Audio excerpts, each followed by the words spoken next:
A poor girl hands a box of dolls to the doctor and begs, "Please, take it. It's all I have to save my mum." Hearing this, a young billionaire is frozen and breaks down when he discovers who the mother is. The hallways of Mercy General Hospital were a labyrinth of antiseptic smells and muffled voices. The fluorescent lights made everything seem colder, more distant. Sarah held the cardboard box tightly, as if it might slip from her small hands at any moment. 5 years old, she was only 5, but she carried the weight of the world on her narrow shoulders. Her brown eyes were red from crying, but she wasn't crying anymore.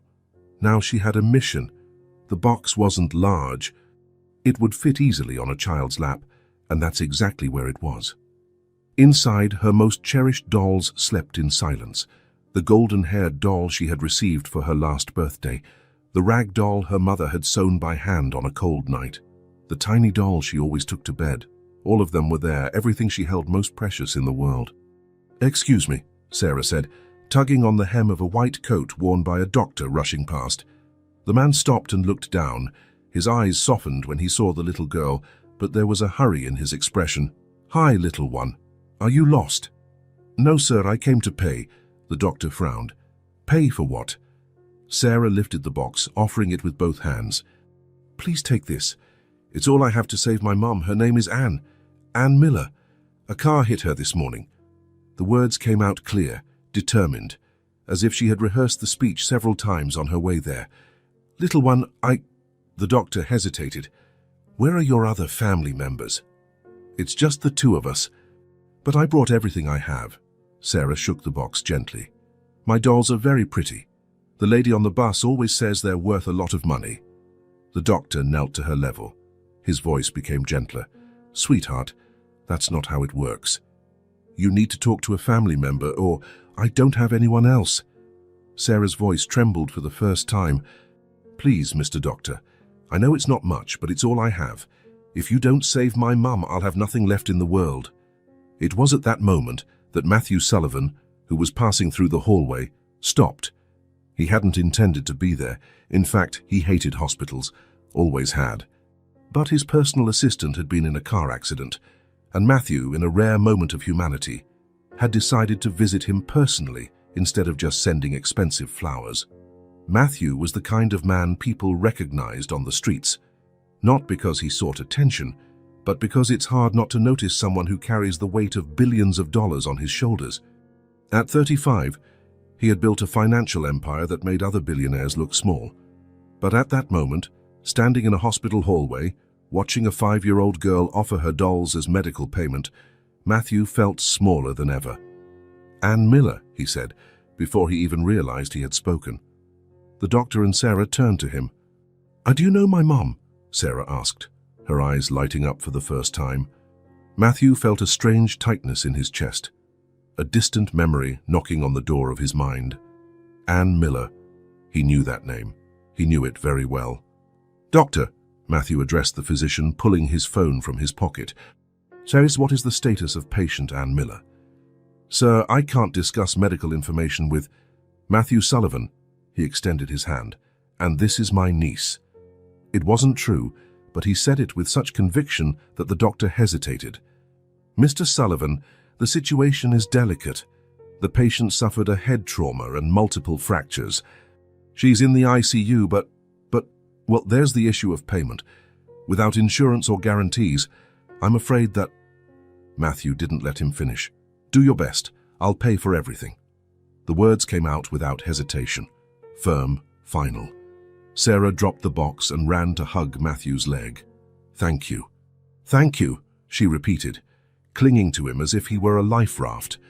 Matthew looked down at the child clinging to him with all the strength her little arms could muster, and he felt something he hadn't felt in years. Something warm, something real. The doctor, visibly relieved, nodded quickly. "I'll inform the team immediately. The surgery can begin within an hour."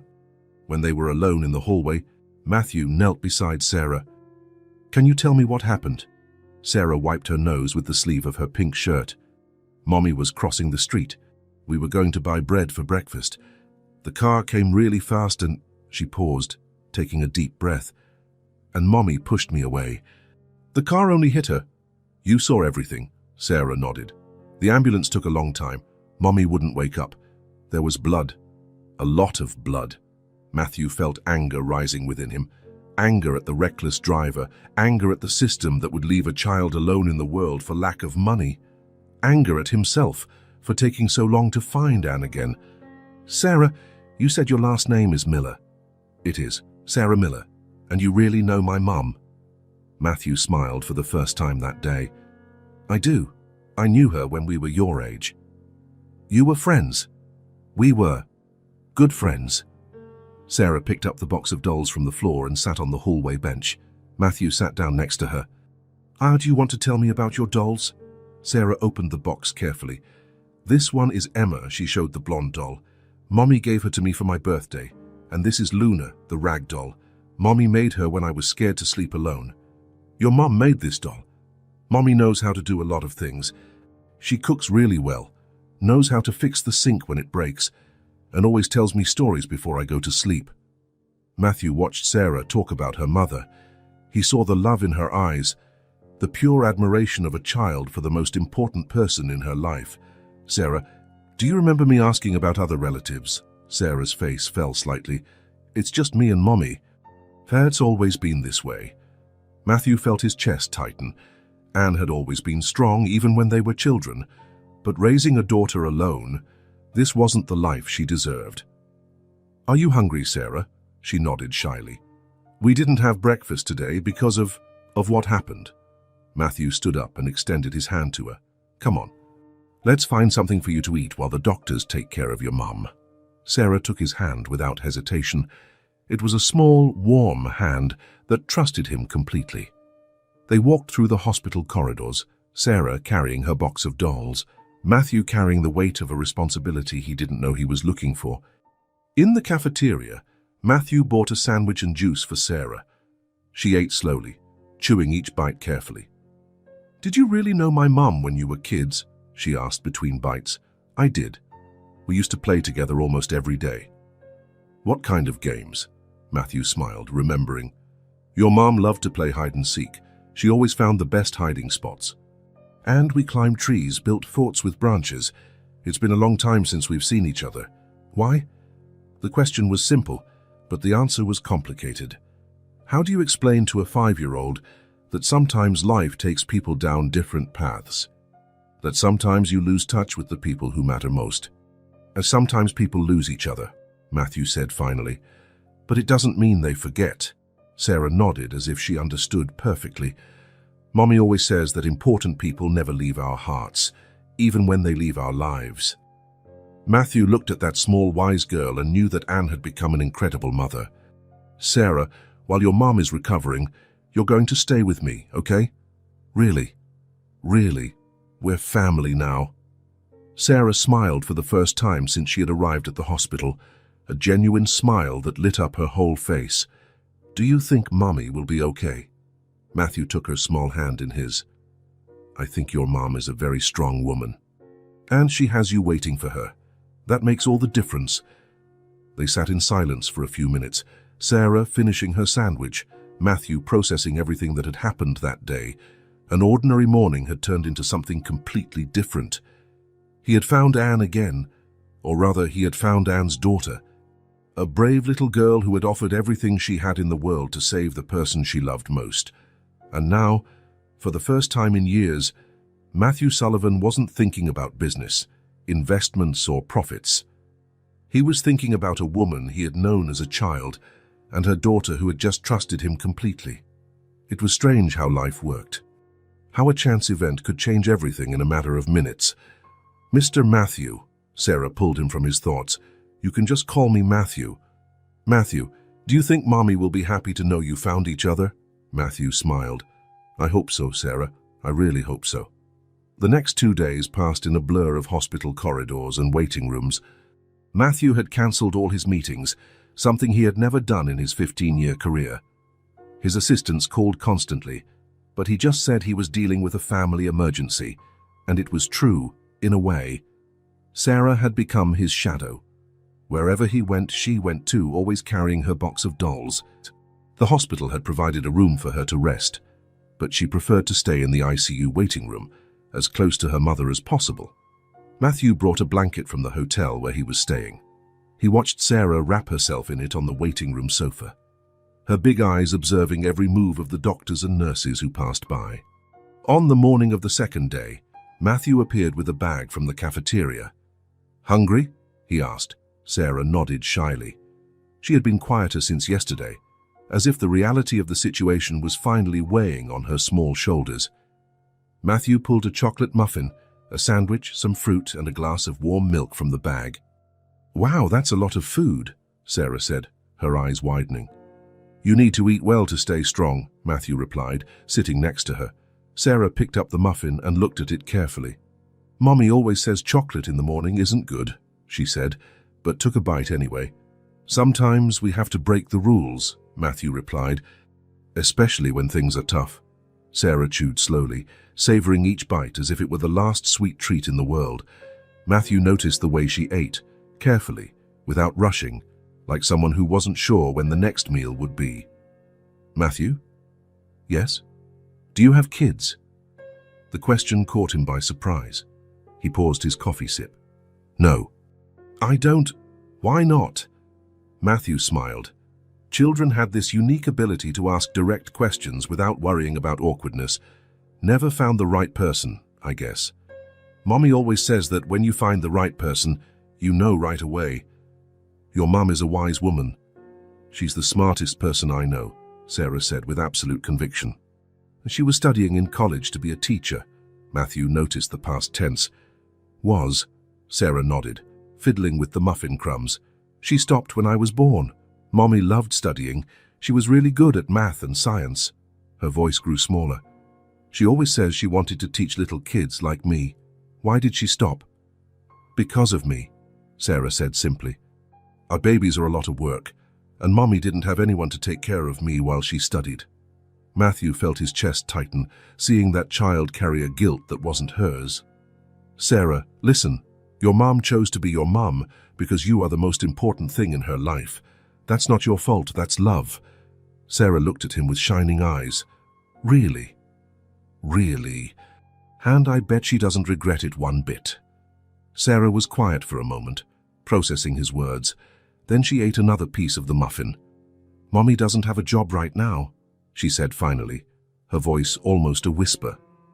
Matthew kept his expression neutral, but felt a pang in his chest. "For how long?" "A few months. She worked at a store, but the store closed." Sarah hesitated, as if she were breaking a rule by talking about it. "That's why things are tough at home." "Tough? How?" Sarah looked around to make sure no one was listening. "Sometimes Mommy worries about money. I hear her talking to herself about bills when she thinks I'm asleep." She paused, biting her lip. "And we eat pasta for many days in a row." Matthew clenched his fists without realizing it. "Did your mum tell you these things?" "No. Mommy never talks about these things with me. She always says everything is fine, that I don't need to worry." Sarah looked at him with a maturity that was painful to see. But I notice things." "What kind of things?" "I notice when she gets sad looking at the letters that come in the mail. She thinks I don't see, but I do." Sarah played with the edge of the blanket, and when we go to the grocery store, she counts the coins before putting things in the cart. Sometimes she picks something up and then puts it back. Sarah's innocence was being lost too soon, and Matthew felt a cold anger grow inside him. Not anger at Anne, but at the situation, at the circumstances that forced a child to carry adult worries. "And there's something else," Sarah continued softly. "Sometimes Mommy doesn't eat. She says she's not hungry, but I think she gives me her food." Matthew had to swallow hard. "Sarah, have you ever talked to your mum about noticing these things?" She shook her head vehemently. "Never. Mommy works so hard to protect me. She doesn't sleep well because she stays up thinking about how to solve the problems. I don't want her to know that I know and get even more worried." Matthew looked at that 5-year-old girl protecting her mother in the same way her mother protected her, and he felt something break inside him. "You're a very special girl, you know that," Sarah smiled shyly. "Mommy always says that. She says I'm her greatest achievement, and she's right. Sarah finished the muffin and picked up the sandwich. She ate half and then carefully wrapped the rest. "For later," she explained. Matthew realized she was saving food, a habit she had learned out of necessity. "Sarah, you can eat it all. I'll bring more if you want." "Are you sure?" "I'm sure." Sarah unwrapped the sandwich and ate the rest, but still made sure to save the fruit for later. During the afternoon, they talked about lighter things. Sarah told him about school, about her favorite teacher, about the books she liked to read. Matthew noticed how smart she was, curious, full of questions about the world. "Matthew, what was your favorite food when you were a kid?" "My mum made a carrot cake that was amazing, with chocolate frosting." "Does your mum still make cake?" "No, she passed away when I was a teenager." Sarah immediately became serious. "I'm sorry. Thank you. Were you alone?" "For a while, yes." Sarah reached out her small hand and touched his arm. "That must have been very sad. I don't know what I would do if I lost Mommy." Matthew looked at that little girl offering comfort to an adult and felt something move inside his chest. It was hard, but it passed. Mommy always says that sad things pass, but the good memories stay forever. "Your mum is right. She always is," Sarah said seriously. "That's why I'm sure she'll find a way to solve our problems. She always does." Matthew admired the unshakable faith Sarah had in her mother, even knowing the difficulties they faced. At the end of the afternoon, a nurse approached with news. "Mr. Sullivan, Mrs. Miller is responding well to treatment. The doctors are optimistic." Matthew felt a relief he hadn't expected. "Thank you." Sarah clung to his arm. "Does that mean Mommy will be okay?" "It means she's fighting, and she's a strong fighter," Matthew answered carefully. Sarah smiled for the first time that day. "Mommy is the strongest person I know." On the third day, Matthew made a decision. "Sarah, I need to leave for a few hours. I'm going to get some things for you and check on some things for your mom." Sarah looked at him with concern. "Are you coming back?" "I'm coming back, I promise." "Nurse Lisa will stay here with you, okay?" Sarah nodded reluctantly, but Matthew saw the fear in her eyes. Fear of being abandoned again. "Hey," he knelt to her level. "I promise I'll be back. And you know how I know I can promise that?" "How?" "Because you're important to me now, and I don't abandon people who are important to me." Sarah smiled and hugged him tightly. "Okay, but come back soon." Matthew took a taxi to the address he had discovered from the hospital documents, 247 Maple Street, apartment 12. The journey was like a trip back in time. He recognized several streets, some shops that still existed from his childhood. The neighborhood had changed. Some houses were well kept, others clearly in need of repair. It was a working-class neighborhood, where people did the best they could with what they had. The building was small, 3 stories, with exposed bricks and small windows. The paint was peeling in some places, and there were some windows with tape holding cracks together. It wasn't luxurious, but it was structurally sound. Matthew went up to the second floor and stopped in front of door 12. The door was painted a light blue, but the paint was faded. There was a small vase of dried flowers hanging, a touch of hope amidst the simplicity. Matthew used the key he had gotten from the building manager, explaining that he was family and needed to get some things for Sarah. When he opened the door, the apartment left him speechless. It was small, just 2 rooms, a living room, a tiny kitchen, and a bathroom. But what impacted him most was not the size, it was the emptiness. The living room had a beige sofa that had seen better days. One of the cushions was torn and had been carefully hand-mended, but the patch was still visible. The coffee table had some children's books, but when Matthew flipped through them, he saw they were all from the public library, with return labels glued to the covers. The television was small and old, clearly second-hand. There were no expensive decorations, no visible valuables. The walls had photographs of Sarah at various ages, all printed on plain paper, some already fading. Matthew noticed that the most recent photos were from over a year ago. Anne probably didn't have money to develop new ones, but it was in the kitchen that Matthew felt the true impact of the situation. The refrigerator, when he opened it, was practically empty. It had only some leftover pasta in a plastic container, a small piece of cheese that seemed to have been there for days, and half a gallon of milk that was close to its expiration date. The vegetable drawer was empty. The freezer had only a few ice trays. Matthew closed the refrigerator and opened the pantry. A can of tomato sauce, half a package of pasta, a box of cereal with only the bottom covered, an almost empty jar of peanut butter. That was it. That was all the food in the apartment. Matthew leaned on the counter, feeling his stomach turn. Sarah had talked about eating pasta for days on end, but seeing the reality of the situation was completely different. There were no options here. There was no hidden variety. There was no abundance. It was then that he saw the pile of papers on the counter. They weren't bills organized in a drawer or hidden away. They were there, on the kitchen counter, as if Anne had left them after trying to figure out how to pay everything and simply given up for the night. Matthew flipped through them carefully and felt his chest tighten with each paper. Electricity bill, 3 months overdue, with a notice of imminent disconnection. Water bill, 2 months overdue. Phone bill, already in collections, threat of suspension. Credit card bill, minimum payment overdue for 2 months. Health insurance bill, cancelled for non-payment. And underneath it all, the eviction notice. Matthew picked up the paper with slightly trembling hands. It was worse than he had imagined. It wasn't 3 months of arrears, it was 4 full months. Anne owed more than $5,000 in rent alone, and the final deadline to vacate the property was exactly 1 week away. 1 week. If Anne didn't pay in 1 week, she and Sarah would be on the street. Matthew sat down in the small kitchen chair and looked around. This was Sarah's world.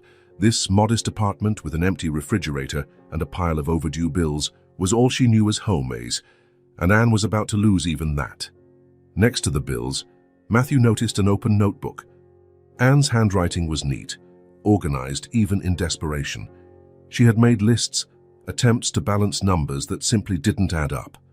Jobs applied for this week, 15. Interviews secured, 2. Responses received, 0. Money remaining, 18 down. Need to pay by Monday, 1,347. Underneath that, she had written and erased different combinations of numbers several times, trying to find a mathematical solution to a problem that had no mathematical solution. Matthew turned the page and found something that made his heart stop. Things to sell. Living room TV, 40. Grandma's ring, 25. Blender, 10. Iron, 8. College books, 30. Anne was selling everything of value she had to try to keep a roof over her daughter's head. Even the college books that probably represented her abandoned dreams. Anne was selling everything of value she had to try to keep a roof over her daughter's head. Even the college books that probably represented her abandoned dreams. Matthew stood up and continued exploring the apartment. Sarah's room was small but lovingly arranged. The bed had a comforter that was clean but clearly old, faded from so many washes. The toys were few, most visibly used, probably bought at thrift stores. There was a small easel with some drawings. Matthew examined them and saw that Sarah drew with colored pencils that were worn down to almost no wood left. Even so, the drawings were full of color and joy. Drawings of her mother, drawings of flowers, drawings of houses with gardens. But it was in Anne's room that Matthew felt the true impact of the situation. The room was Spartan beyond necessity. A single bed with just a sheet and a pillowcase. There was no comforter, just a thin blanket that looked like it had seen better days. The dresser had 3 drawers, and when Matthew opened them, he saw that Anne had only the basics in clothes. Some pieces were visibly mended, others clearly had years of use. There were 2 blouses that seemed to be for work, carefully ironed and hung up. There were no perfumes, creams, jewelry, nothing to indicate that Anne allowed herself any personal luxury. Everything she had, everything she saved, went to Sarah. Matthew found more papers in one of the drawers. Resumes printed on cheap paper, rejection letters from companies, job application forms filled out by hand in neat handwriting. Anne wasn't idle. She was fighting with all her might to get out of that situation, but the doors kept closing in her face. There were also some diplomas. Matthew examined them carefully. Anne had been an excellent student. High grades, academic recognitions. She really was as smart as Sarah had said. Matthew sat on Anne's simple bed and looked around the empty room. Here was a woman who had sacrificed her dreams, her comfort, her future, all for her daughter, and yet she was losing the battle. He picked up his phone and called his personal assistant. "I need you to make some urgent transfers," he said, still sitting on Anne's bed. "Of course, Mr. Sullivan. To where?" Matthew gave the details of the building management, the utility companies, the credit card company. "Pay everything off, everything, and pay a year of rent in advance. Sir, that's over $20,000. I don't care about the amount. And do it in a way that it looks like an administrative error. Say the bills were already paid, that there was a mix-up in the system." "Understood, sir." Matthew hung up and called another number. "I need a full grocery delivery. The address is 247 Maple Street, apartment 12. "What kind of delivery, sir?" "Complete. Meat, chicken, fish, fruits, vegetables, dairy, cleaning supplies, personal hygiene products." He paused, looking around the empty apartment. "And candy for a child, lots of candy, and school supplies, and toys." "That will be several bags, sir." "It doesn't matter. Fill the fridge and the pantry." "Completely." After the calls, Matthew grabbed some clean clothes for Sarah and a small teddy bear he saw on her bed. Before leaving, he stopped once more in the kitchen and looked at the bills on the counter. Tomorrow, when Anne woke up, these bills would be paid. The fridge would be full. Sarah wouldn't have to eat pasta for days on end anymore. But Matthew knew this was just the beginning. Anne needed more than temporary financial help. She needed dignity, a future, a chance to rebuild her life, and he was going to make sure she had all of it. When Matthew returned to the hospital, Sarah was awake, playing with her dolls in the waiting room. "You came back?" She ran to hug him. "I promised I would. Did you bring me anything?" Matthew smiled and handed her the teddy bear. "Mr. Benny." Sarah hugged the bear tightly. "I missed him.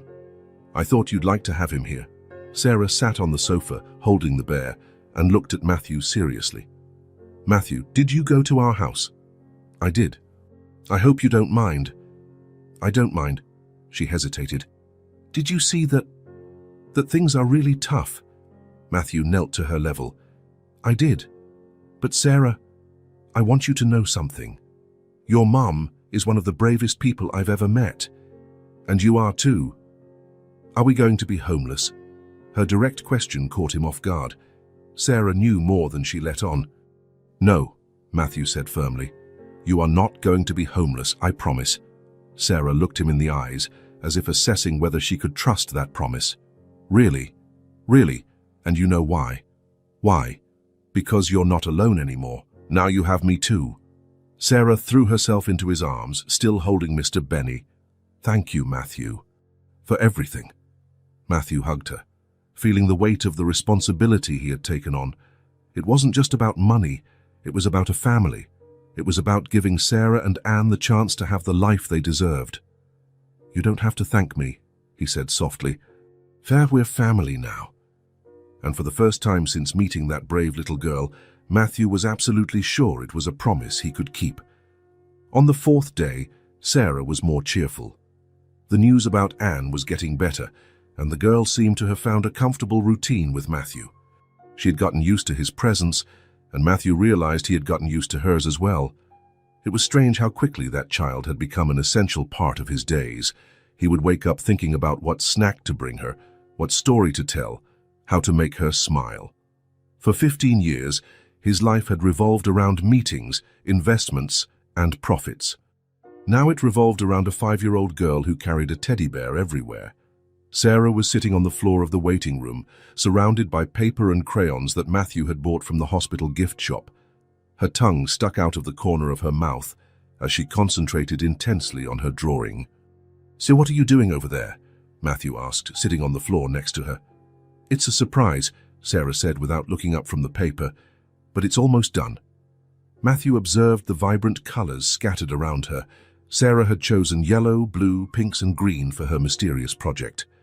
Her small hands held the crayons carefully, each stroke deliberate and thoughtful.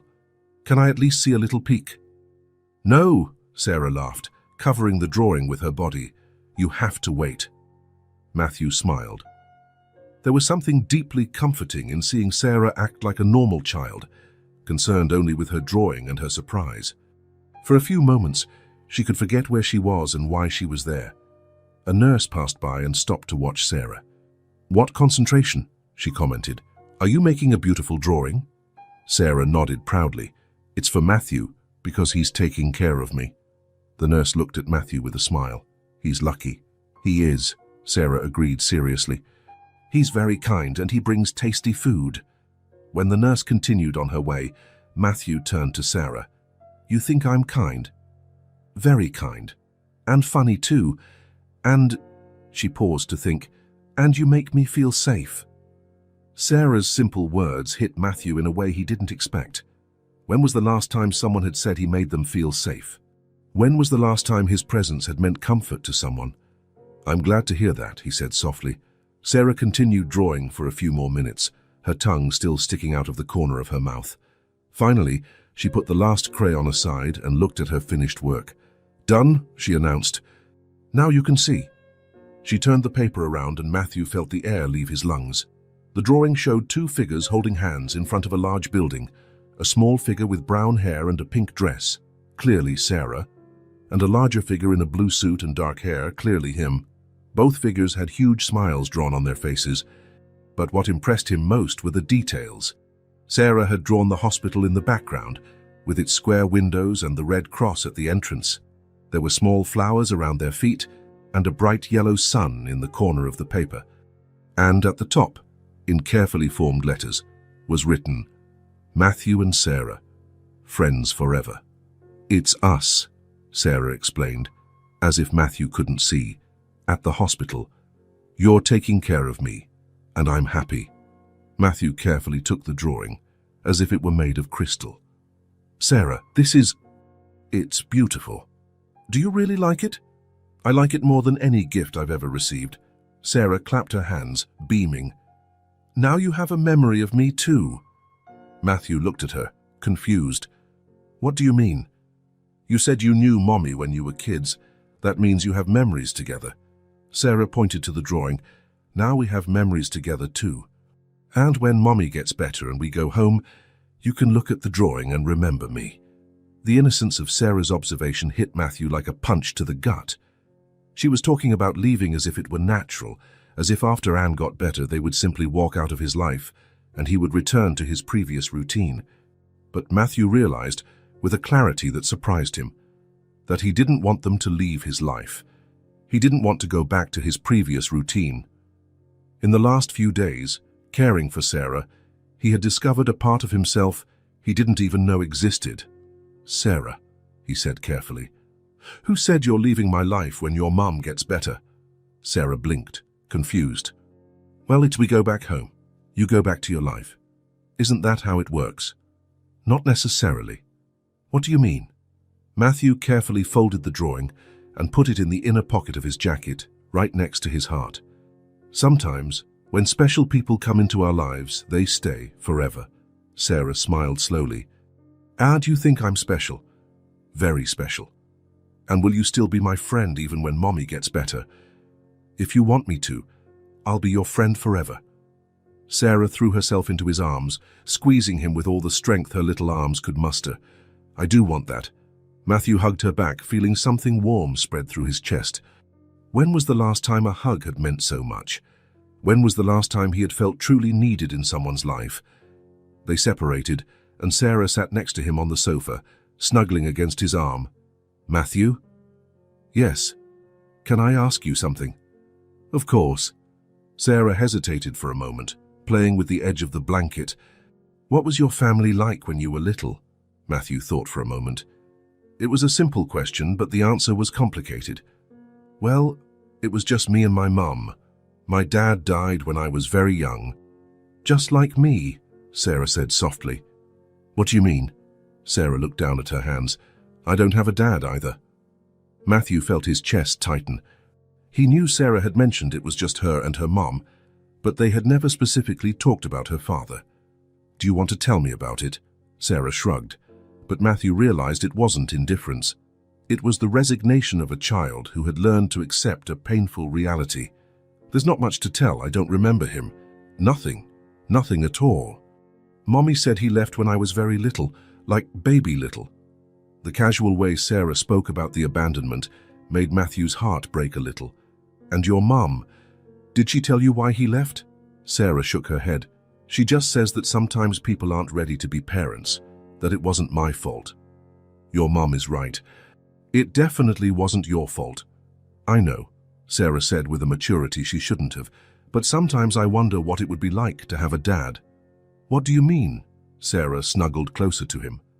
"At school, some boys talk about doing things with their dads. Playing catch, fishing, fixing things." She paused. "Mommy does those things with me too, but I don't know, it's different." Matthew felt a mixture of anger and sadness.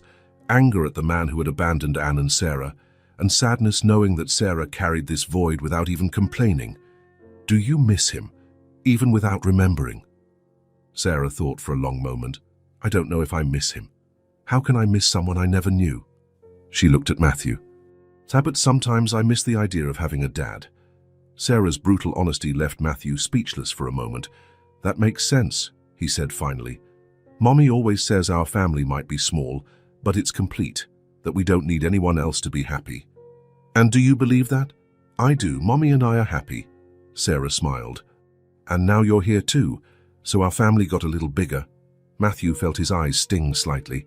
"You consider me family?" "Well," Sarah thought for a moment, "I already consider you a friend, a very special friend. It's good that you're with me while Mommy recovers." Matthew thought about his own life. For years, it had been just him. He had built an empire, but he had built it alone. There were people who worked for him, people who depended on him financially, but no one who truly cared about him as a person. "It's true," he said. "It's really good to have a friend like you too." Sarah smiled and snuggled next to him again. "Matthew, do you think my dad will ever come back?" The question caught him off guard. Sarah had spoken about her father with such acceptance that Matthew thought she had completely processed the situation. "I don't know, Sarah. Why? Would you want him to come back?" Sarah was quiet for a long time. "Sometimes I think about it. Like, if he showed up at our door one day," she played with Mr. Benny's fur. "But then I get confused." "Confused how?" "If he came back, he'd be a stranger to me. I wouldn't know how to be his daughter, and—" She hesitated. "And I'd be scared he would leave again." Matthew's heart broke hearing a 5-year-old child process abandonment with such clarity. "Those are very valid concerns. And there's something else," Sarah continued. "If he came back now, after so long, it would be because he wants something, not because he misses us." Sarah's perception was devastatingly accurate. "Sarah, can I tell you something?" "Of course." Matthew turned to face her. "Theo's, the man who left, missed the chance to know the most amazing girl in the world, and that's his loss, not yours." Sarah smiled, but there was still sadness in her eyes. "Do you really think so?" "I'm sure of it. Anyone who had the chance to be your father and chose not to is the one who lost something precious." "Thank you," Sarah said softly. They sat in silence for a few minutes, Sarah processing the conversation, Matthew processing how much that child had changed his perspective on everything. "Matthew?" "Yes." "Do you think that's why I liked you so much? Because you're a very special friend who showed up when I needed you most?" The question was innocent, but it hit Matthew deeply. He had never really been needed in someone's life in this way. He had never been the person someone sought out when they were scared or needed comfort. "Maybe," he said honestly. "And maybe that's why I liked being here with you so much. Because you taught me what it means to be a true friend." Sarah smiled radiantly. "You're the best friend I've ever had." Matthew felt a strong emotion grow in his chest. "You're a very special friend to me too. And what if I wanted to keep being your friend, even after your mom gets better? Like, forever?" "Like, forever?" Sarah thought for a moment. Serious. "I would like that very much. But you'd have to talk to Mommy too." "And if she agreed," Sarah smiled slowly, "then it would be perfect to have Mommy back and to have you as a friend forever." Matthew pulled her into a hug, holding her against his chest. For the first time in his adult life, he had a clear vision of what he wanted for the future. And that vision included a woman he had loved as a child and the extraordinary daughter she had raised. Sarah? Thank you for the drawing. I'll keep it forever. And thank you for being my friend, for being here with me while Mommy recovers. You're so much better than anyone I could have imagined. Matthew kissed the top of her head, feeling a determination grow inside him. Sarah deserved to have a father figure. Anne deserved to have someone to support her, and he deserved to have a family. Now he just needed to figure out how to make it all happen. The seventh day brought subtle but significant changes. Matthew arrived at the hospital as usual, carrying breakfast for Sarah, and found her already awake, sitting in the chair next to her mother's bed. Sarah was no longer in the waiting room. The doctors had allowed her to spend more time in the ICU room, and Matthew immediately noticed the difference in her behavior. There was a different calm in her movements, a restrained hope that hadn't been there in the previous days. "Good morning," he said softly, entering the room. Sarah looked up from the drawing pad on her lap and smiled. "Good morning, Matthew. Look," she pointed to her mother. "The doctors said she's better today." Matthew approached the bed and looked at Anne. She was still unconscious, surrounded by medical equipment, but there was something different. Her breathing seemed more natural, less forced. Her skin had a healthier color. What exactly did the doctors say? Sarah put her colored pencil aside and turned to him. "Dr. Harrison came earlier and said Mommy is responding better to the treatments. And that—" She paused, as if wanting to make sure she remembered the exact words, "and that she could wake up at any moment." The words made Matthew's heart race. At any moment. That's what he said, that her brain is healing, and now it's just a matter of waiting for her to wake up. Matthew sat in the chair on the other side of the bed, watching Anne's serene face. After a week of uncertainty, there was finally concrete hope. "How are you feeling with this news?" Sarah took her mother's hand between her small ones. "Happy, but also nervous." "Nervous why?" "What if she wakes up and doesn't remember me? The doctors said that sometimes happens when people hit their heads." Matthew saw the genuine concern in her eyes. "Sarah, your mom could never forget you. You are the most important thing in her life." "Are you sure?" "I'm absolutely sure." Sarah nodded and turned her attention back to her drawing pad. Matthew noticed she had developed a routine.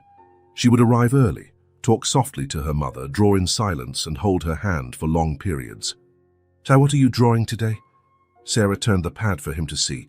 It was a drawing of 3 people, a woman lying in a bed, a girl holding her hand, and a man standing beside them, all smiling. "It's for when Mommy wakes up," Sarah explained. "Me, you, and her, together." The simplicity of the drawing and the hope it represented touched Matthew deeply. "It's a beautiful drawing. I want it to be the first thing Mommy sees when she opens her eyes." Matthew watched Sarah work on the details of the drawing. She had become quieter in the last few days, not in the sad way she was at the beginning, but in a contemplative way, as if she were processing everything that had happened and preparing for what was to come. A nurse came in to check the equipment. "How is she today?" Matthew asked. "Much better. Her vital signs are excellent, and we had some positive neurological responses during the night." "What kind of responses?" "Eye movements under the eyelids, small finger movements when we stimulated her. They are very encouraging signs." Sarah looked at the nurse with interest. "Does that mean she's trying to wake up?" "Exactly that, sweetie. Her body is preparing to awaken." When the nurse left, Sarah turned to Matthew. "Do you think she can hear me?" "The doctors say so." "Why?" "I've been talking to her every day. I tell her about you, about the hospital, about how you've been taking care of me." Sarah looked at her mother. "I want her to know that you're a very special friend." Matthew felt a strong emotion grow in his chest. The way Sarah had included him in the narrative of her mother's recovery showed how much he had become a part of their lives. "What else do you tell her?" "That you brought Mr. Benny for me, that you always bring tasty food, that you let me draw." Sarah paused. "And that you knew her when you were kids." "You told her that." "I did. I thought she'd be happy to know you reconnected." Matthew imagined Anne hearing about the reunion through her daughter's words. Did she remember him? Would she be happy or surprised to know he was there? Dr. Harrison entered the room, interrupting his thoughts. "How are we today?" Sarah immediately brightened. "Dr. Harrison, is Mommy going to wake up today?" The doctor smiled and checked the chart. "I can't promise it will be today specifically, but all indications show that it will be very soon. Maybe today, maybe tomorrow. The important thing is that the awakening process has already begun." "How do we know that?" "The tests show increased brain activity, the involuntary movements are more frequent, and the response to external stimuli has improved significantly." Matthew leaned forward. "Is there anything we should do differently?" "Keep doing exactly what you're doing. Talking to her, being present, keeping the environment calm and positive." Dr. Harrison looked at Sarah. "You've been an excellent nurse for your mom." Sarah smiled proudly. "I take very good care of her." "That's evident, and I'm sure she knows it." After the doctor left, Sarah returned to her drawing, but Matthew noticed she was more agitated. Her hands trembled slightly as she held the colored pencil. "Sarah, are you okay?" She stopped drawing and looked at him. "What if when Mommy wakes up, she doesn't like you being here?" The question surprised him. "Why would you think she wouldn't like it?" "Because she doesn't know you." "I mean, she knew you when you were kids, but that was a long time ago." Sarah bit her lip. "What if she thinks it's weird that you took care of me?" Matthew realized Sarah was worried about her mother's reaction. She had grown accustomed to his presence, but now that Anne was about to wake up, the reality of the situation was becoming more complex. "Sarah, can I tell you a secret?" She nodded. "I'm nervous about it too." "Really?" "Really. It's natural to be nervous when we meet someone important again after a long time. But you'll stay, won't you? Even if she's confused at first." Matthew looked at the little girl who had become so important to him in such a short time. "I'm not going anywhere, Sarah. No matter what happens." Sarah smiled and returned to her drawing, but this time her hands were steady. They spent the rest of the morning in comfortable silence. Sarah drew, occasionally talking softly to her mother. Matthew read emails on his phone, but his attention was always divided between work and watching Anne. Around noon, Sarah put her colored pencil aside and took her mother's hand more firmly. "Mommy," she said softly, "I know you're getting ready to wake up, and I want you to know that everything is okay. You don't have to worry about me. Matthew took very good care of me." Matthew stopped reading his emails and watched Sarah talk to her mother.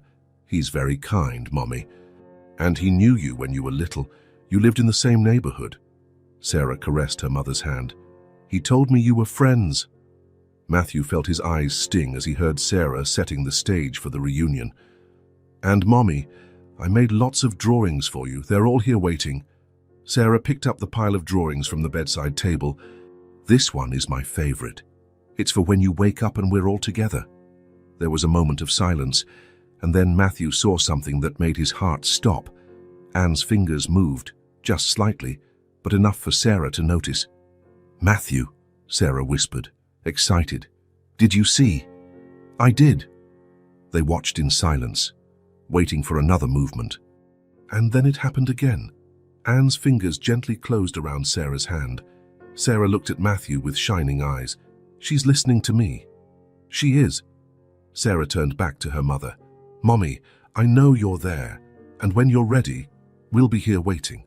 Me and Matthew together." Matthew approached and placed his hand on Sarah's shoulder. "Together," he repeated softly. And there, in the silence of the hospital room, with the equipment humming softly in the background, the three remained connected by an invisible thread of hope, love, and the promise that, very soon, the family that had formed so unexpectedly would finally be complete. It was a grey Tuesday when it happened. Matthew had been gone for just 15 minutes to get coffee when he heard Sarah scream his name down the hall. "Matthew, Matthew, come quick!" He dropped the coffee on the floor and ran back to the room.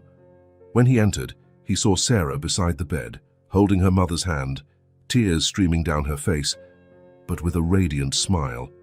"She opened her eyes," Sarah said, her voice trembling with emotion. "Mommy opened her eyes and looked at me." Matthew approached the bed and saw Anne with her eyes half open, still confused, but clearly conscious. She blinked slowly, trying to focus on her surroundings. "Mommy," Sarah whispered. Can you hear me?" Anne turned her head slightly in the direction of her daughter's voice. Her lips moved, but no sound came out initially. "Sarah." Her voice was hoarse, almost inaudible, but it was real. Sarah sobbed with relief. "Yes, Mommy, it's me, I'm here." Anne tried to smile, a weak but genuine movement. Her eyes scanned her daughter's face, as if memorizing every detail. "Are you okay?" she managed to say, each word costing a visible effort. "I'm okay, Mommy. I'm okay." Matthew stayed a few steps back, not wanting to interfere with the moment between mother and daughter. But Anne, perhaps drawn by the movement, turned her head slightly in his direction. For a few seconds, she just looked at him, confused. Matthew saw the exact moment recognition dawned. Her eyes widened slightly, and she blinked several times, as if trying to confirm she was seeing correctly. "Matthew!" Her voice was a whisper full of disbelief. He took a step forward. "Hi, Anne. I can't believe it. You're here." Anne tried to move but was clearly still very weak. Her hands trembled slightly, and Matthew realized she was struggling to process everything that was happening. She paused, breathing with difficulty. "How long?" "1 week," Matthew answered gently. "You had an accident, but everything's okay now." Anne looked at Sarah again, then at Matthew, trying to understand how he was there. "How did you—" Sarah leaned over the bed. "Mommy, Matthew helped me. When you got hurt, I didn't know what to do. And he showed up. He took care of me while you were sleeping." Anne closed her eyes for a moment, and Matthew saw tears streaming down her cheeks. "Sarah, my girl, don't cry, Mommy. It's all okay now." Anne opened her eyes again and looked directly at Matthew. There were so many emotions in her gaze: confusion, gratitude, surprise, and something else he couldn't identify. "Matthew," she said, her voice a little stronger now, "after all these years, I never forgot you, Anne." The words came out simple, direct, but loaded with meaning. Anne looked at him for a long moment, and Matthew saw she was trying to reconcile the boy she had known with the man standing before her. "You took care of Sarah?" "I did. She's an amazing girl." Anne smiled weakly but proudly. She's my everything." "I know." A nurse entered the room, drawn by the commotion. "Oh my goodness, Mrs. Miller, it's so good to see you awake." Anne turned her head with difficulty. "How long have I been—" "1 week," the nurse replied, quickly checking the equipment. "But you're recovering very well. I'll call Dr. Harrison." When the nurse left, Anne turned her attention back to Sarah. "My princess, were you alone?" Sarah shook her head vigorously. "No, Mommy. Matthew stayed with me the whole time. He brought food, let me draw, and even brought and even Benny from our apartment." Anne looked at Matthew with an expression that mixed gratitude and something that looked like vulnerability. "You went to our apartment?" Matthew nodded, realizing Anne was worried about what he had seen there. Just to get a few things for Sarah. He didn't mention the bills, the eviction, or the empty fridge. It wasn't the time for that. Anne closed her eyes briefly, and Matthew realized she was remembering the circumstances they lived in. "Matthew, Anne," he interrupted her gently, "don't worry about anything right now. Just focus on getting better." She looked at him for a long moment. "You were always kind," she said finally. "Even when we were kids." Matthew felt something stir in his chest upon hearing that she remembered his personality from childhood. "You remember?" "I remember a lot of things." Anne smiled faintly. "You always stood up for the smaller kids when someone picked on them. And you always shared your snack when someone forgot theirs." Matthew was surprised she remembered such specific details. "Do you remember the day you fell from the tree in Mrs. Peterson's yard?" Anne laughed softly, a sound that made Sarah smile. "And you helped me get home even with a scraped knee. Your mum got mad at me for letting you climb the tree, but then she made those cookies you loved." Matthew smiled at the memory. "Chocolate chip cookies. You remember. I remember a lot of things too." They fell silent for a moment, both lost in memories of a simpler time. Sarah watched them with curiosity. "So you were really good friends, weren't you?" Anne nodded slowly. "We were. Matthew was one of the best friends I ever had." Matthew felt his chest tighten with the emotion in her voice. "The feeling is mutual." Dr. Harrison entered the room, interrupting the moment. "Mrs. Miller, what a joy to see you awake. How are you feeling?" "Tired," Anne answered honestly, "and a little confused. That's completely normal. You suffered a significant head trauma. The fact that you're conscious and communicating so well is excellent." The doctor performed some basic tests, asking Anne to move her fingers, follow a light with her eyes, and answer a few simple questions. She passed them all with ease. "How long until I can go home?" Anne asked. "It's still too early to say. We want to keep you under observation for a few days. Make sure your recovery continues to progress well." Dr. Harrison smiled. "But the signs are very encouraging." When the doctor left, Anne looked at Sarah. "Come here, my girl." Sarah approached, and Anne managed to lift her arm enough to touch her daughter's face. "I'm sorry for scaring you. It wasn't your fault, Mommy. The car came too fast." Anne closed her eyes, clearly remembering the accident. "I remember pushing you and then nothing." "You saved me," Sarah said simply. Anne opened her eyes and looked at Matthew. "And you saved her?" Matthew shook his head. "Sarah saved herself. She was the bravest kid I've ever met." Anne smiled proudly. "She's always been brave." Sarah snuggled beside the bed. "Mommy, I made drawings for you. Want to see?" "Of course I do." Sarah picked up the pile of drawings and began to show each one, explaining in detail what she had drawn. Anne listened attentively, asking questions and praising each work of art. Matthew watched the interaction between mother and daughter, feeling a mix of joy and melancholy. Joy to see Anne awake and Sarah radiant. Melancholy because he knew that now that Anne was awake, his role in their lives would change. As if Anne could read his thoughts. She looked at him. "Matthew?" "Yes." "Thank you." The words were simple, but the emotion behind them was deep. "Thank you for taking care of my girl. I don't know how to thank you." "You don't have to. It was a privilege." Anne studied him for a moment. "You've changed a lot," she said finally, "but in essence, you're still the same kind Matthew I knew." Matthew felt his eyes sting slightly. "You haven't changed either. You're still the same brave and determined Anne." Sarah looked between the two of them. "Now that Mommy's awake, the three of us can be friends together." Anne and Matthew looked at each other, both smiling at the simplicity of Sarah's perspective. "That would be nice," Anne said softly, her eyes still fixed on Matthew. "Yes, it would," he agreed. And there, in the hospital room, with Sarah between them and the afternoon sun finally breaking through the grey clouds outside the window, Matthew knew this reunion was just the beginning of something that would change their lives forever.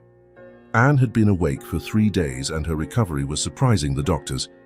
She could sit up in bed for longer periods, talk without difficulty, and even laughed a few times at the stories Sarah told about her days at the hospital. Matthew had settled into a comfortable routine. He would arrive in the morning, bring breakfast for Sarah, talk with Anne about her recovery and childhood memories, and remain there as a constant, comforting presence. That Thursday afternoon, Sarah was showing Anne her latest drawings when a nurse appeared at the door. "Mrs. Miller, there's a man here wanting to visit you. He says he's—" The nurse hesitated, looking at Sarah. "He says he's the child's father." The silence that followed was deafening. Anne paled visibly, her breathing becoming faster. Sarah looked confusedly from the nurse to her mother, then to Matthew.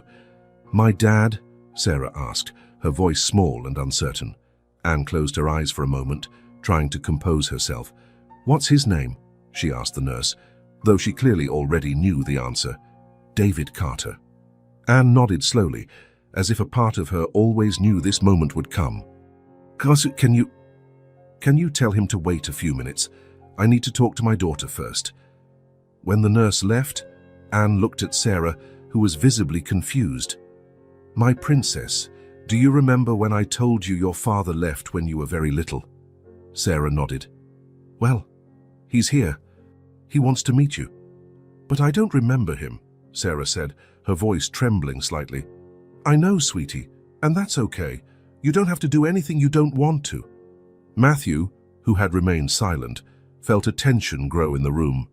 He could see the fear in Anne's eyes, Sarah's confusion, and a part of him wanted to protect them both from what was coming.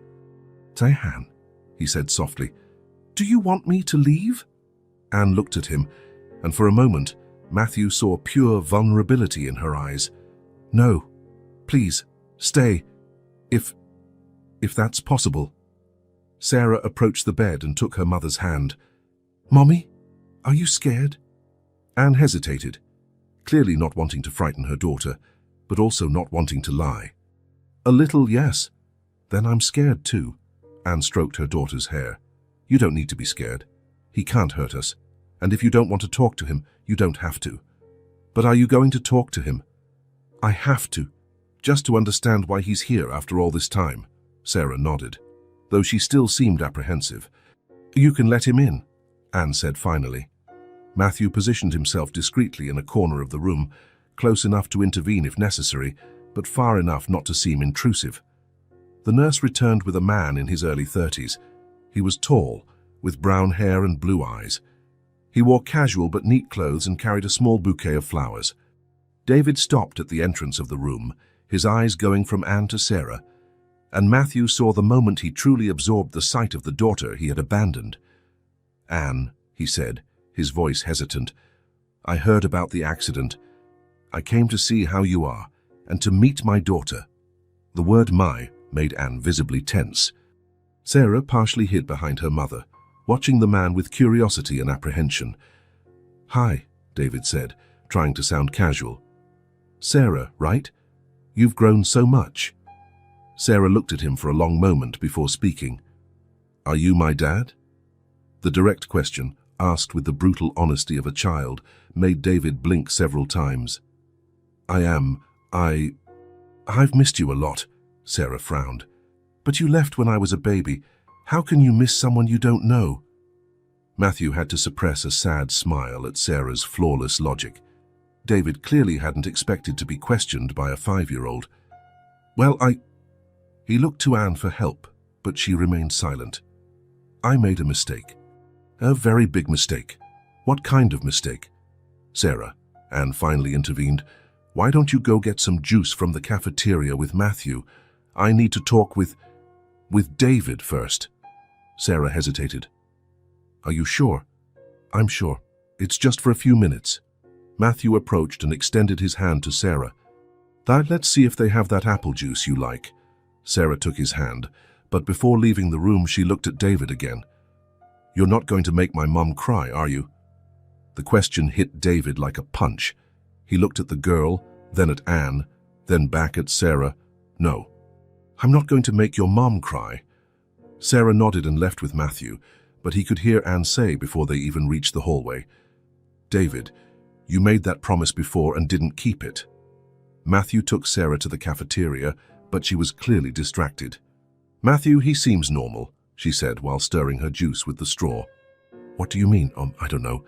I imagined that people who abandoned their children were different, scarier." Matthew was impressed by her insight. Sometimes people do bad things, even when they seem normal. "Do you think he's a bad person?" Matthew thought carefully about the answer. "I don't know if he's bad, but I know he hurt you and your mum when he left." Sarah nodded. "Mommy never spoke ill of him. She just said he wasn't ready to be a dad." "Your mum is a very wise person." "She is." Sarah took a sip of her juice. "Matthew, do you think he wants to stay now?" "I don't know, Sarah." "What would you think if he did?" Sarah thought for a long moment. "I don't know if I'd want that. He's a stranger to me, and our life is good the way it is." When they returned to the room 20 minutes later, David was still there, but the atmosphere was tense. Anne had tears in her eyes, and David looked frustrated. "Mummy!" Sarah ran to the side of the bed. "Are you okay?" Anne quickly wiped her eyes. I'm fine, Princess." David looked at Sarah with an expression that mixed regret and hope. "Sarah, I know this is confusing for you, but I'd like to start getting to know you." Sarah looked at him directly. "Why?" "Because you're my daughter." "But you left. Why did you come back now?" David looked at Anne again, but she maintained a neutral expression. "Because I've grown up. Because I realized the mistake I made." "What mistake?" "Leaving when you were born." Sarah processed this for a moment. "And what changed?" David seemed not to expect such direct questions. Well, I have a better job now. I'm more mature. I can take care of you. But I don't need you to take care of me. Mommy does.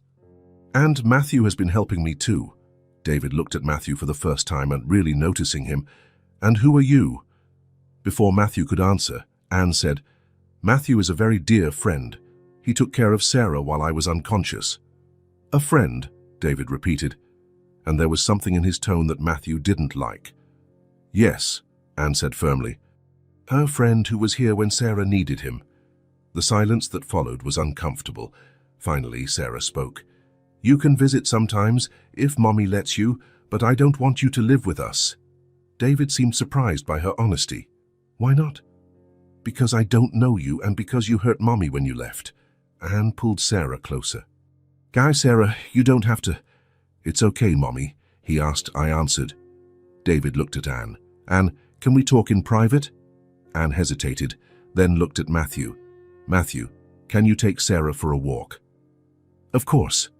As they left, Anne turned to David. Just say what you want, David. I want a chance. A chance to be a father to Sarah. 5 years later. I know I waited a long time, but... You didn't wait, David. You ran. Anne's voice was controlled, but there was steel in it. You disappeared when you found out I was pregnant. You didn't answer my calls, you didn't help with anything. I was young, Anne. I was scared, and I wasn't. Anne leaned forward despite the pain. I was 22, I was studying, and suddenly I found myself alone and pregnant. You think I wasn't scared? David lowered his head. I know you went through a lot. You don't know anything about what I went through. Anne took a deep breath. You didn't see the sleepless nights when she was sick. You didn't see her asking why other kids had dads and she didn't. You didn't see anything we went through. But now I want to see. I want to be part of her life. Anne studied him for a long moment. Why now, David? What really changed? David hesitated. I recently ended a relationship, and it made me think about family, about what's important. Anne closed her eyes, clearly trying to control her anger. So you're here because you felt lonely. It's not just that. Yes, it is. Anne opened her eyes and looked directly at him. You're not here because you miss Sarah. You're here because you want something to fill a void in your life. Anne, that's not fair. Fair, Anne laughed bitterly. You want to talk about what's fair. Is it fair for Sarah to have to deal with this now, when we finally have stability? Stability? Anne, I know about your financial difficulties. I can help. Anne tensed. How do you know about that? I asked around. I heard you were unemployed, that things were tough. And you think you can just show up now with money and solve everything. I can help Sarah have a better life. Sarah already has a good life. She has love. She has security. She has a mother who would do anything for her. But she also has the right to have a father. Anne was quiet for a long moment. You're right, she said finally. Sarah has the right to know her father, but that will happen on my terms. David leaned forward. What terms? Supervised visits. For a few hours, at most. And if Sarah says she doesn't want to, you leave and don't come back. Anne, those are the terms, David. Take it or leave it. David sighed.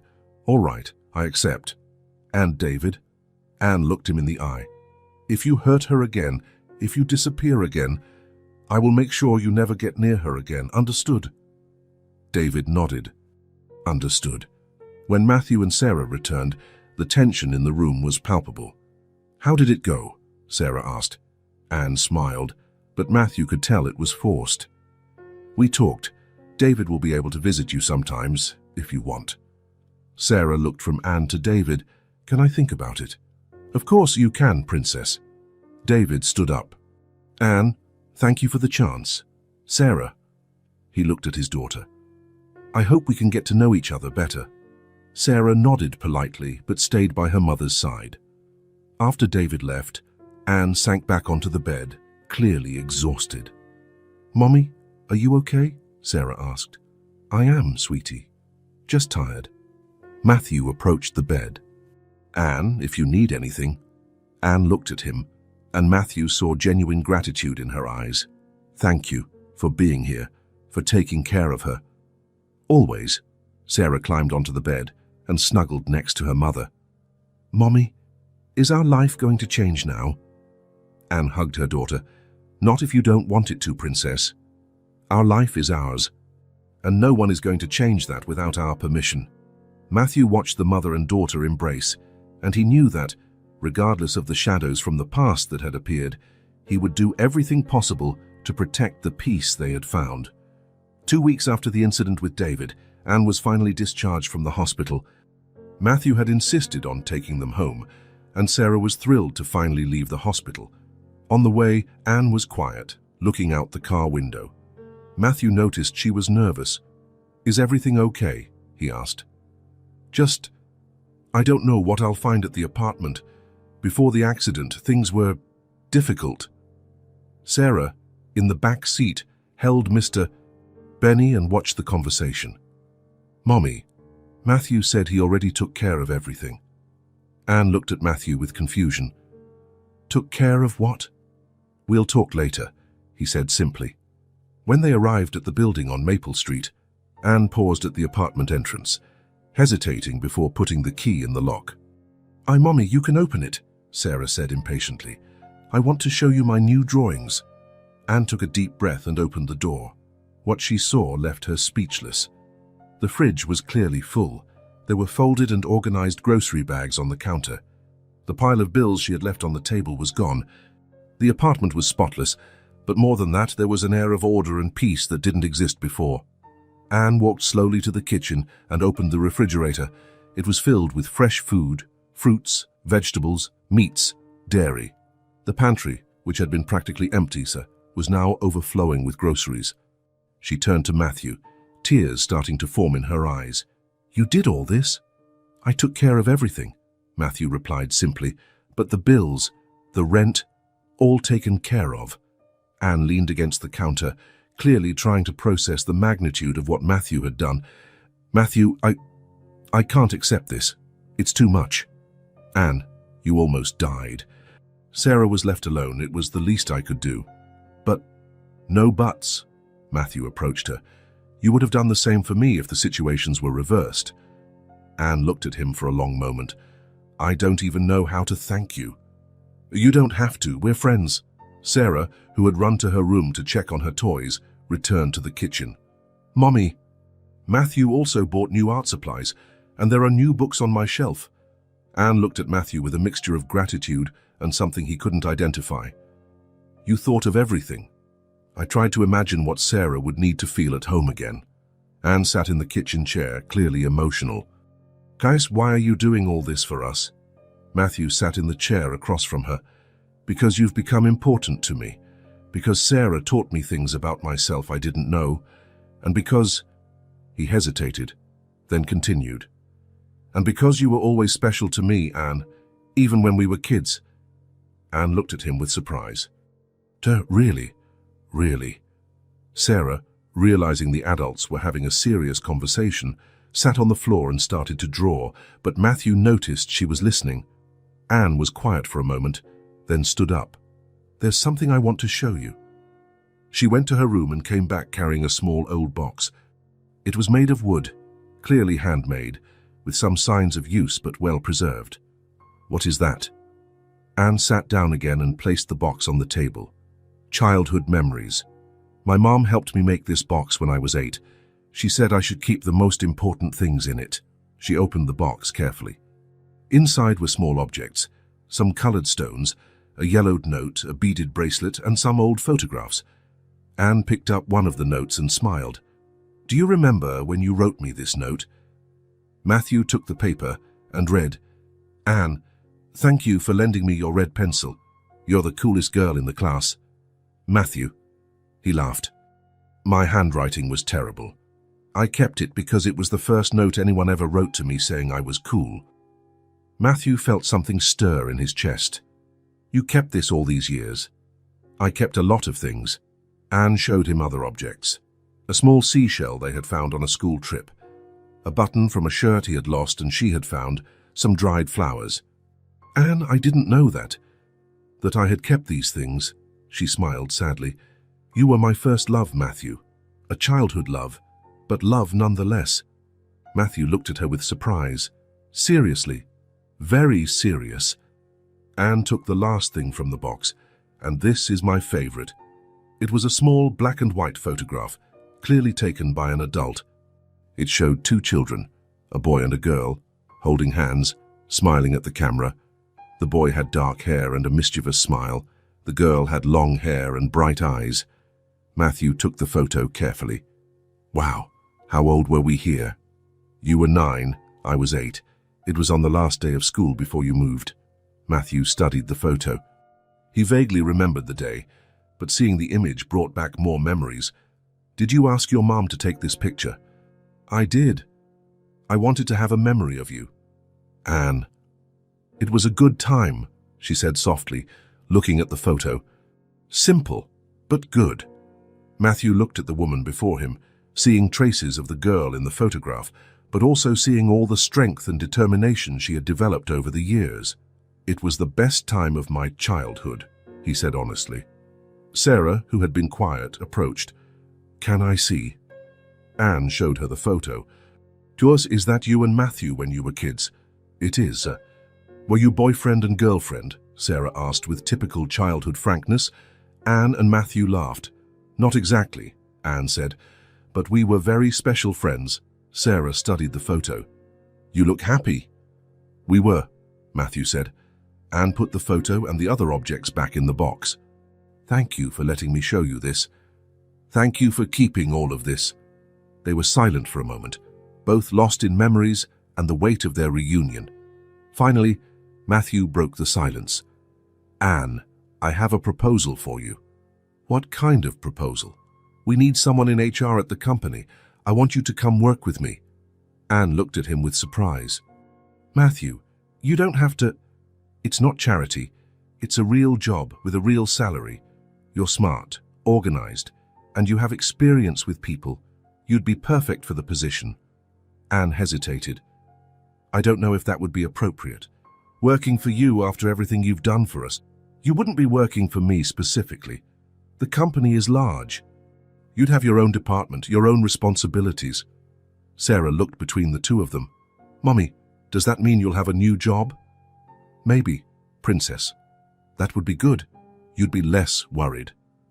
Anne smiled at her daughter, then looked at Matthew. I need to think. Of course, there's no rush. Anne was quiet for a moment, then smiled. You know, I saw you on TV a few times over the years, when there was news about your business. And what did you think? I felt proud. I thought, I knew that man when he was a boy who shared his snack with me. She paused. But I always thought you'd never remember me. Matthew looked directly into her eyes. You were impossible to forget. The words hung in the air between them, heavy with meaning. Sarah broke the moment. Mommy, can I have a snack? I'm hungry. Of course, Princess. In the days that followed, a new routine was established. Anne accepted the job at Matthew's company. David began his supervised visits with Sarah on Wednesdays and Saturdays, and Sarah went back to school. The visits with David were cordial but tense.